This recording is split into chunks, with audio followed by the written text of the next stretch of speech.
আসসালামু আলাইকুম, আমি রুবিনা আবার নিয়ে চলে আসলাম নতুন একটা ভিডিও। রুমটা এত অগোছালো দেখে আমি তো ভাবছিলাম কোনখান থেকে শুরু করব। তখন কিন্তু এই চার্জারের কেবলটাই লাগে না কি একটা জানি না নামটা, এগুলো কিন্তু খুব ট্রেন্ডিং চলছিল, তাই আমরাও কিন্তু লাগিয়েছিলাম, কিন্তু এখন আমার আর ভালো লাগছে না, তাই জন্য খুলে দিচ্ছি। তো এটা লাগানো যতটা কঠিন, খোলা কিন্তু ততটাই কঠিন। তো অনেক কষ্টের পর কিন্তু খোলা হয়ে গেছে। এবার আমি চার্জারগুলো একটু মুছে নিয়েছি, তারপর কিন্তু সব গুছিয়ে রেখে দেবো। আমার মনে একটা প্রশ্ন, যে আমরা যখন খাটে বসি তখন কিন্তু একটুও ঘোটায় না, আর বাবা ছেলেরা যখনই বসবে বাবা ঘুটিয়ে বিছানা চাদর নামিয়ে ফেলে, এমন কেন হয়?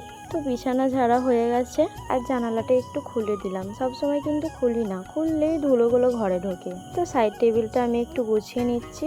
এবার রুমটাকে আমি একটু ঝাড়ু দিয়ে নেব, তারপর কিন্তু মুছেও নেবো। একটা পরিষ্কার রুমের পেছনে যে কতটা খাটনি থাকে কি বলবো। আর একটা পরিষ্কার রুম কিন্তু দেখতেও সুন্দর লাগে, মনটাকেও অনেক শান্তি দেয়। তো আগের ভিডিওতে আমি বলেছিলাম আমার ভিডিও কার কার ভালো লাগে আমাকে কমেন্ট করো, আমি কিন্তু তাদের নামগুলো নেব।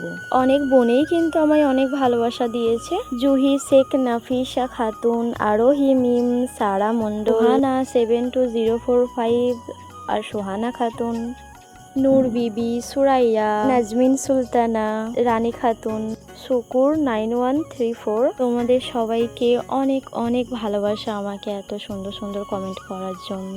তো আমার ভিডিও যদি ভালো লেগে থাকে তাহলে আমাকে ফলো করতে ভুলবে না। আবার দেখা হবে নতুন একটা ভিডিওতে। সবাই ভালো থাকবে, সুস্থ থাকবে। আল্লাহ হাফেজ।